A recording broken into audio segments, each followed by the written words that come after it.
Hello and welcome to Sunday Run Day, the podcast. Joining us on the show this week is Scott. Now, Scott has one of the most incredible marathon progressions I've ever seen, and I was super excited for him to talk about his journey with us. So, first of all, Scott, thank you for taking the time out to join the show. Thanks for having me. It's great to be here. Yeah. Oh, so as I say, talking about your marathon progression is just incredible for the last 5 years of what you've achieved. And I'd love to go back to the start of when you first done your first marathon, which was New York City in 2021. Now, what I loved Mm, the most about that was your first actual race was the day before New York City Marathon, the 5K shakeout run, and then you done the yep. marathon. What made you sign up for the marathon? So I have this coworker. He's remained constant throughout my entire marathon journey, but a good friend of mine, Ryan, approached me in 2021. I would not a runner, haven't ran at all before this, and was just like, "Do you want to run the New York City Marathon? It's the 50th anniversary. I know you're from New York. You might find it interesting." And something in me that day made me say, "Yeah, what the hell? Sure. Like let's do it." But he is a completionist as well. I'm somewhat of a completionist now too. But he's a completionist in the sense that if there's multiple races, if there's a challenge in a weekend, he has to do it. So I was also signed up for a 5K the day before. And I was just like, okay, maybe it'll be like a shakeout run. I don't think I called it that at the time, but I was just like, all right, like test the legs, see what happens. But yeah, first ever race experience was the day before the marathon, and no idea what I was getting into. Of course, like you say, you get your first race day experience of just the day before the marathon, and then they Mhm. say New York Marathon, your first one. Obviously, your time back then was around the six hours and Ugh. 27 minutes, I think, from memory. How was the marathon experience as your first time doing it? It was extremely challenging. Had a lot of time to prepare for the marathon, didn't use it to my best. I probably had 8 or 9 months of like notice that I was going to run the marathon. Got to about 2 weeks before, and I was like, "Oh, I really haven't done much training."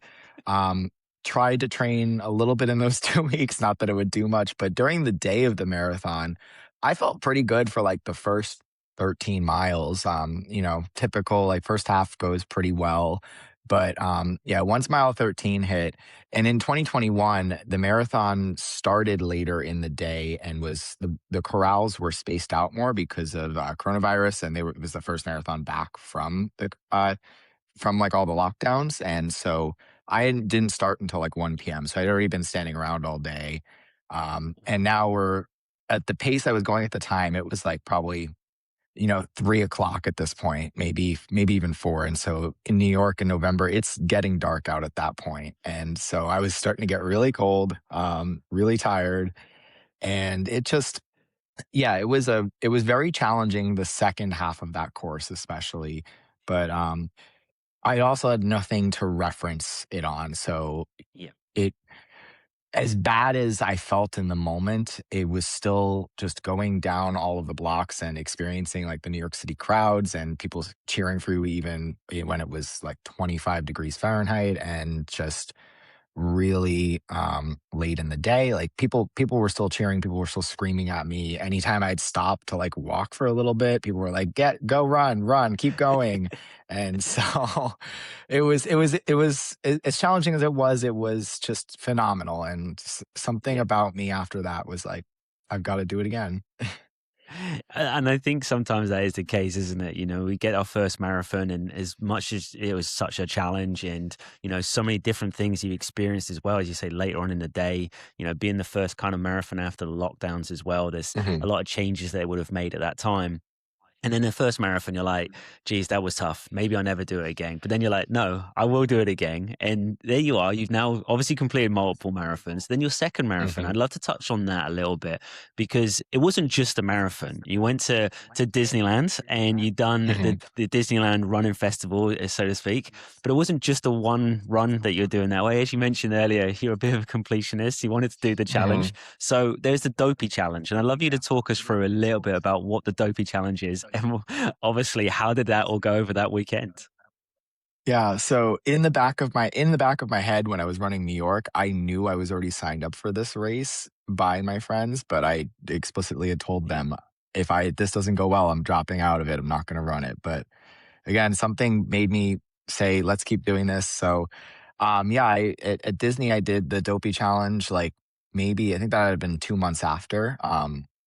Completely forgetting how I felt that day of New York and just like, let's do this again. Let's go through this. But instead of just a marathon, doing a 5K, a 10K, a half marathon all right before it and just getting more tired each day. But that was that experience was completely different from New York. I live in the area of Disney World, so they're local races to me now. But at the time, again, still didn't have much to compare it off of. And um, very different from New York because the crowds aren't really there at those races. The experience is great where you get Yeah. the entertainment, the characters, and all that. But as someone who was brand new to running, would have a hard time in this like third, fourth half of or third or fourth quarters of the race, it was a lot different, and that was not as easy to push through as New York. And yeah, 4 races right off of a first marathon. Don't recommend that either.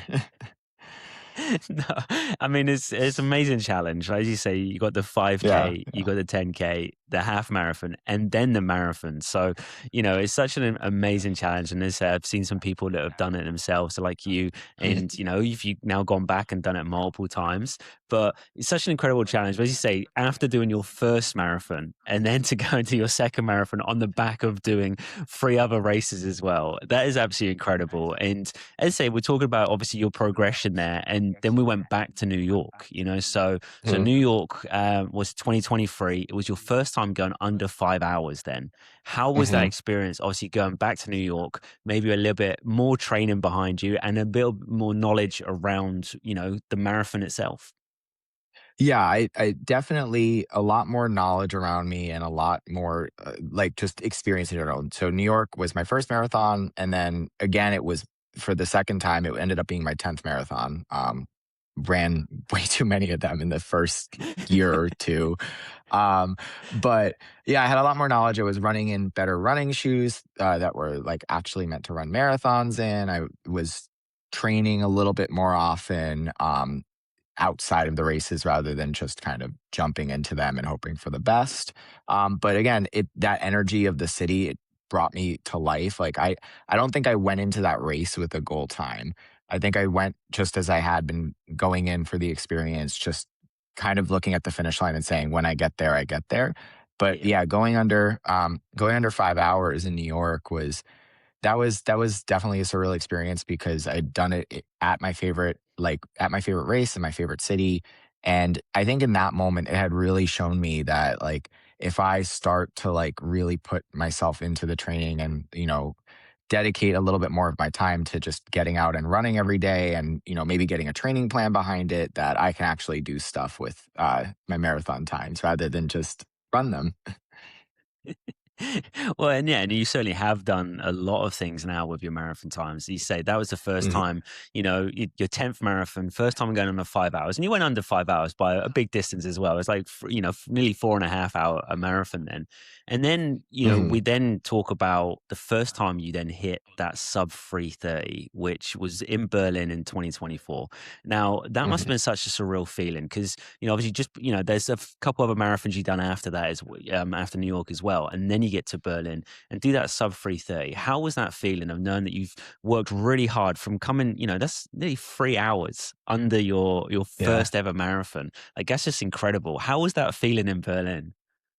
Oh, it was just that was just, like, the best day ever at the time. I really I was just so happy with that. I originally had wanted to go sub 3:30 in San Francisco earlier in the year, and I came really close, so it Yeah. showed me that, like, for San Francisco and Berlin, I had used a different training plan than what I was working with, and it actually showed me that putting, again, my effort into the training that it would actually pay off and I could actually, improve myself from it. But, I mean, it was just like the best day for me. I was so happy about it, and it really just showed me that, like, this was like almost like a turning point in my running journey. I went from being kind of I went from being the person just doing it just to have fun and, just to enjoy myself and still enjoying myself now, but going from that to Mm. being a lot more competitive with myself and saying, I can set a personal best at these races. I can, work really hard and achieve the payoff of it. Yeah, and I say from obviously San Francisco and Berlin, two Mhm. very different courses as well.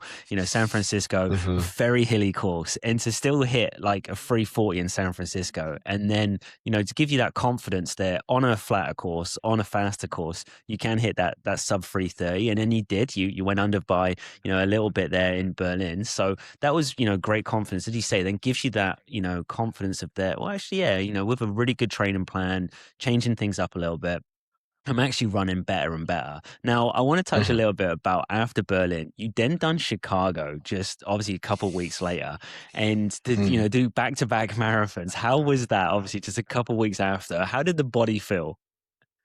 Um, Better than I thought it would. Y- I thought I would feel a lot more rough after Berlin because my experience with running marathons so far, especially the ones where I wasn't training as intently as I was for Berlin and Chicago as an example, I was having multiple days where I would just be unable to walk or feel really rough. But with Berlin and really being strategic about my training, I was able to get right back into running pretty quickly. And then when I came into Chicago, I didn't, Berlin was my goal race. Chicago was kind of like a backup if Berlin hadn't gone well.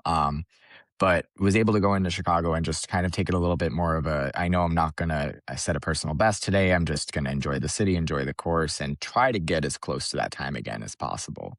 But yeah, it was not the easiest thing in the world, to do another marathon 2 weeks after, but, it was, again, just being a lot more strategic about how I approach my training I was just able to 2 weeks later, be able to run 26 miles again without feeling completely horrible. Yeah, as you say, you kind of having those other races where, you've come out of the race and feel like, yeah, I can't walk for a couple of days. I'm not feeling good. But you're Mhm. training, being more strategic with the training, and then having that goal race in Berlin, thinking, yep, I've made my goal now. I can go and enjoy Mhm. Chicago a little bit. Still want to run an amazing time, which you really did as well. But you go and enjoy it a little bit more and just kind of have less pressure because you're like, you know what, if I end up running a little bit faster, that's great. But just enjoy the city and enjoy the race. And then what I loved as well is going back to Disney again, doing the Dopey challenge again, but actually PRing your marathon during the Dopey challenge is pretty impressive because you've already got a lot of time on your legs after running three Mhm. events, and then you go and do the marathon and then you get a PR. That must have been really cool to go back to Disney and get a PR there. Yeah, there's just something really fun about trying to go all out in all 4 of those races back to back. It is extremely tiring, but yeah, I think the feeling of setting a PR, especially in the marathon at Dopey, is just it's a different experience because you've already got all these other races that are leading up to the distance. You've woken up now 6 days in a row, 4 or 5 days in a row at 4:30 in the morning, and you're running a race at 5. But, yeah, I've fallen in love with that challenge in general because it kind of feels like first 3 races, even though I'm going all out for them, they are kind of like a warm up for the marathon for me, and so when I get to the marathon that day, that's like the victory lap. I've trained really hard for it. I've surprised myself a couple times where I was not planning to, set a best in the distances the days before, but then did, and then walk into the marathon and I'm just like, all right, this is gonna be this is gonna be the victory lap of it all. And I love that. As you say, you're going all out as well. It's not a case of you're Mhm. just going there and you're treating the 5K or the 10K and the half marathon as, yeah, just enjoying the atmosphere, enjoying being around Disney. You're going all out and you're getting incredible times at these races. And then to back it up by going all out in the marathon is pretty impressive. Like I will say that. I think it's really impressive that you're hitting these amazing times and PRing in many of the the events as well as the marathon. And that's just Yeah. amazing. And it must have then obviously gave you a lot of confidence with how your training's been going, in sort of 2024. in early 2025, gave you the confidence to think that I'm going to hit that sub 3 marathon. And you did Mhm. that in 2025 at Philly. How was that feeling when you finally hit that sub 3?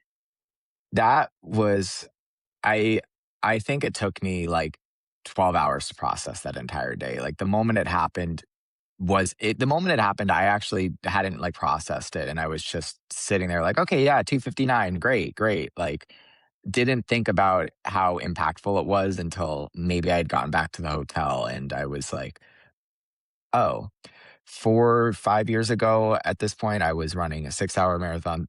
3 hours wasn't even on my radar. I've done this, and it was just like I didn't know how to comprehend it for a while, and I that was another turning point for me because I really realized at that point that I just again, I've come so far. That was a moment of not even just pushing myself to be better each time and, being competitive with my previous times and wanting to always set up new personal best at each race. That was when I said, I need to look back at what I've done so far and just think about how far I've come with this. It's not just another race time. I've completely cut my time in half. And yeah. For sure. I think it's that moment as well of seeing how far you've come. And I think I love Mhm. what you touched on there because it is that you've come so far in your running journey. And to be able to run that time is just incredible. It's phenomenal by itself. But the journey that you've been on, learning so much about running yourself, learning so much about yourself as well, what you can achieve. And then to have that Mhm. moment of it was more than just a time. Like, yes, it's amazing and incredible that you've run, under 3 hours. But the journey that you got there of looking back of you say only a few years prior, you're running 6 hour marathons and now you've turned into this elite runner because it's elite times that you're getting. And it must be such a cool feeling that to look back and reflect on your journey as well of just how far you've come. And then, to back that up, early this year that you then run at a 2:47, which is Mhm. just absolutely incredible. And I say, even going back to Disney as well, earlier in the year as well, and getting a PR as well and running sub 3 in Disney. So it must be really cool just to be able to look back on your journey and go, you know what, I've worked really hard for this and I've come such a long way. What was kind of the moment for you that you kind of looked at it and gone like, actually, yeah, I've really nailed it now of where I'm at as a runner. There were two specific moments.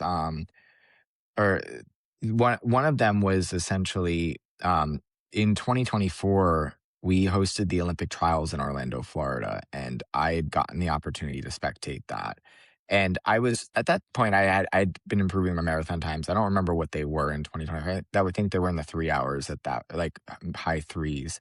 But I think in that moment, I had realized like this is my, like, space, this is my sport, this is my, like, the people around me that I've met through this, like, I can I can do bigger things with this, and so just having to be the ability to spectate the trials and, like, see how just impactful that sport is to people, and at that point, again, my training had been getting better, I seen that I was achieving better times. I think that was when it set in that this is like I wanna be in this space. I wanna do better in it, and I wanna kind of, achieve much, much better times and much better experiences with it. And I love what you said there as well, like being able to be a spectator at some of these events, and Mhm. the Olympic trials is such an incredible event to be at, and seeing what it means to so many people to be able to obviously get the opportunity to go to the Olympics and represent the country. But for you as a spectator to have that impactful of looking at it and going, I love this space that I'm in, I love the running space, I love what I'm doing, I love the progression that I've made, but then I want more, I want to enjoy it and I want to put myself into it. And then your training obviously is just gone leaps and bounds. How was that as well from, going into your training plans now and really looking at how you're running? Um, I've never approached them with too much I've never approached my training with too much, data and granularity. I've kind of used a mix of different running books that I've read and a couple of different like bigger training plans, and I've always made my own and kind of worked with what has worked well for me. So I think most important thing I've learned about trying to train myself is knowing what my body can and can't do and knowing what works well for it. Um, I've had plenty of people come up to me and say, "Oh, you should try this workout. You should try this workout, or this. If you did more of this, that'd be great for you."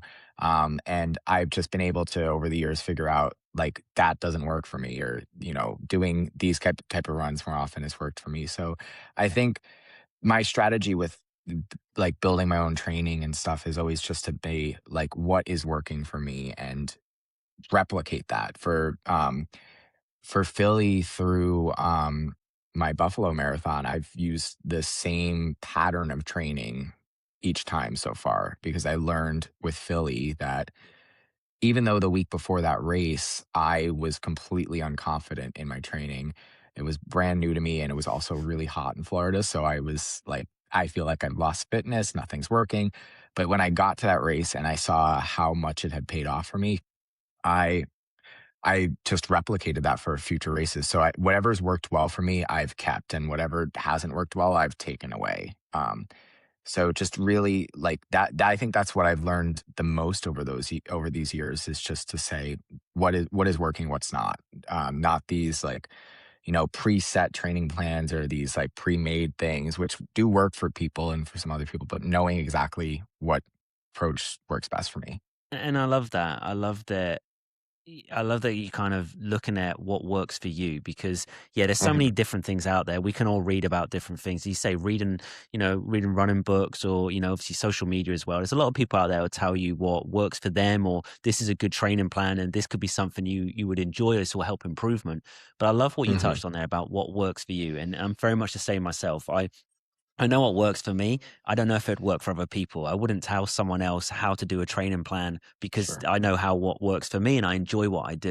And as long as you get the enjoyment out of it and your training is really enjoyable. But I love that you found what works for you. You kind of tested yourself with different things, but you're like, no, I love this is what works for me. And Hmm. sometimes it's like that, right? We have a training block or, whether the weather's, really hot as well. We kind of think like, I don't know if this is working. I don't know if I'm gonna be hitting the goals I want to get to. But then when you get to the race and you do hit that goal and it works, you look back and go, okay, this worked. I'm going to replicate this. And I love what you've done there. Hmm. And then to talk about obviously what's next, now that we've got these incredible running times, what is the next race that's on the calendar? So I've got Chicago in the fall. So I'll be going back for the second time, and this time not 2 weeks after Berlin. So I fully intend on making this a goal race of mine.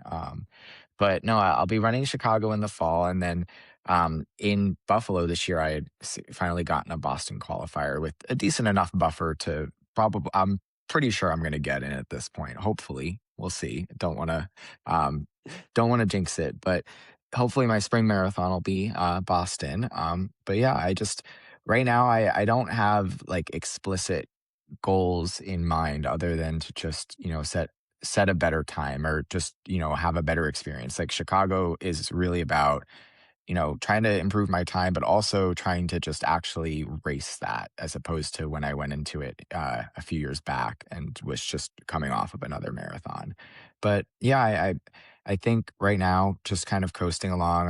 I'm in my training block for Chicago again, replicating most of the things that I did for Buffalo. But I've actually introduced a few new workouts into this block that I'm gonna see if they work. They're later on in the and we'll see what happens with it. But yeah, just gonna suffer through summer training with it as well again, so I'll probably marathon this'll Chicago will be my 20th marathon, so marathon 1, marathon 20, I will still feel the same way 2 weeks before it as I have for all of them, where I'm just completely not confident in what I've done so far, but, we'll see if it works.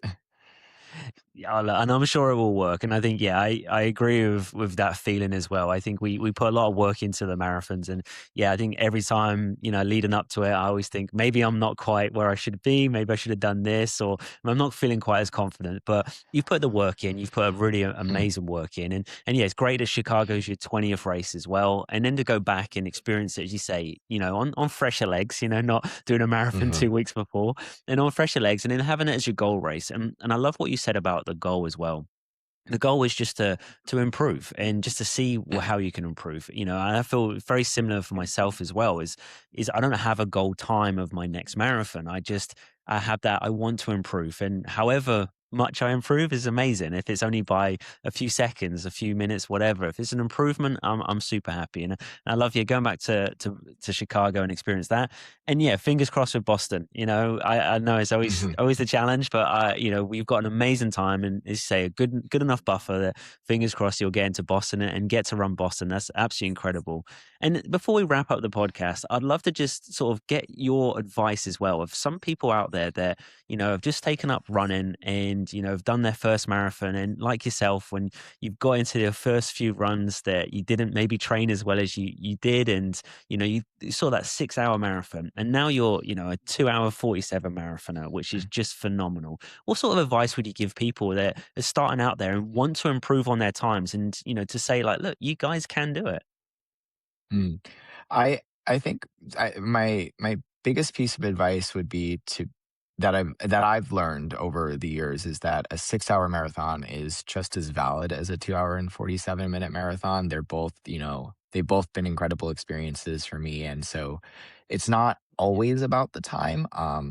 Again, if you're crossing the finish, if you're starting the race, just getting out there, you're showing up for yourself and really doing something that many other people never get the opportunity to do. So I'd say enjoy where you are currently. But if you're wanting to set better times for yourself and wanting to improve, find what makes you love the sport. I spent my first 2 years not fully enjoying it. I was just getting signed up for them by my friends and just making it through it. But find what makes you like to get up every day and think about, okay, I want to do 4 miles today. I want to do 5 miles. I want to do this. I want to do this next race.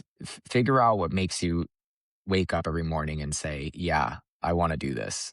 That has been the biggest thing that has gotten me to improve over time. I went from, again, just wanting to get through the race to saying, okay, I got 10 miles tomorrow. Great.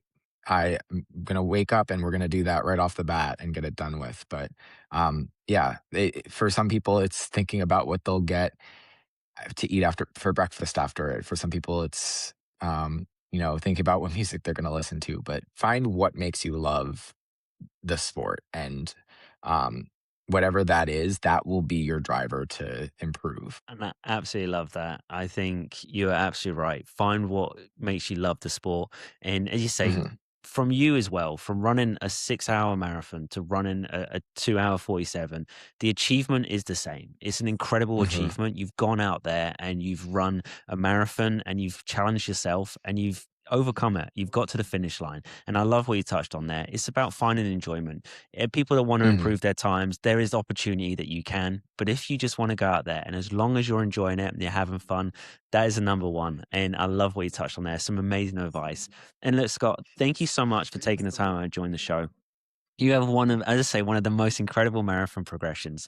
I'm super excited to see where it can go next. You've done amazing stuff, and say 20th marathon. I wish you all the best in Chicago. I hope that you hit your PR again and just enjoy it. But no, I really thank you for taking the time out and sharing your journey with us. It's an amazing journey. Thank you so much, Clint. I appreciate you having me.